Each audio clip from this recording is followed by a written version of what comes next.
Next week, it marks 1 full year since Hurricane Sandy slammed into our region, leaving so many scars here and so many still scrambling to get back to normal, including, as Andrew shows us, one of the city's best-known landmarks.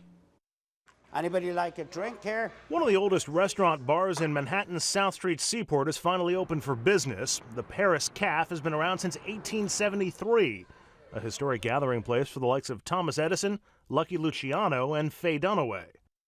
But in one night, Superstorm Sandy almost closed its doors for good, leaving behind roughly $1 million in damages. The water came about up to here. As you can see, the mirror is cracked in the bar, and total demolition here. The Paris Café was hardly alone. The watermark of how high the river flooded into this wine store facing the docks still scars the walls. It was underwater 2 and 3 blocks up the hill. We're bound by the water, but the water line was up on Pearl Street. So there was no business, there was no neighborhood. But despite a disaster that caused the temporary shutdown of almost 85% of the businesses and turned one of the most popular tourist sites in the city into a virtual ghost town, people here never gave up.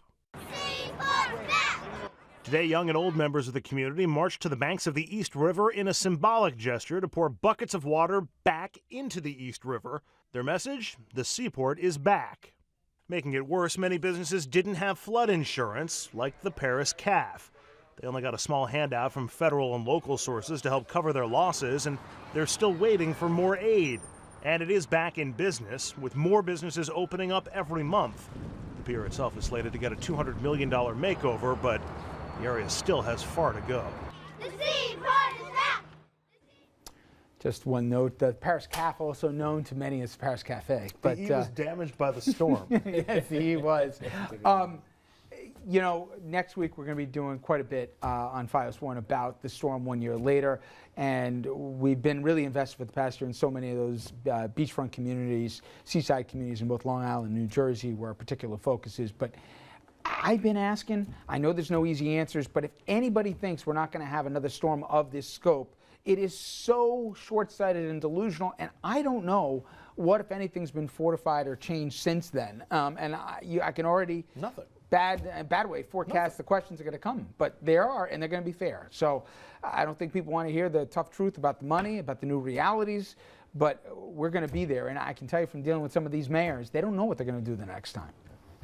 Well, I was touring the East Side waterfront recently with Mayor Bloomberg and a couple of his top aides on this, Amanda Burden and Cass Holloway, and they've identified a whole program for strengthening a lot of the defenses.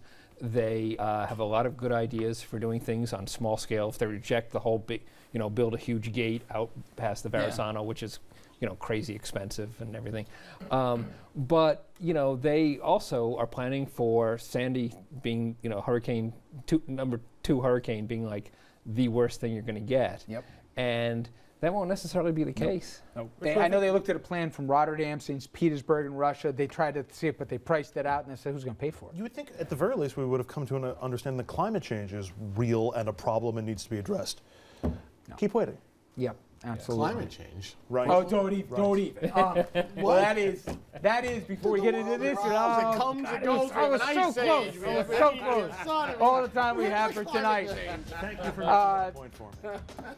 Dominic and Tom will be fighting the green room on that one, too. We will see you here tomorrow night at 6 p.m. Till then, for Kevin, Tom, Dominic, Andrew, and myself, have a great night, everybody.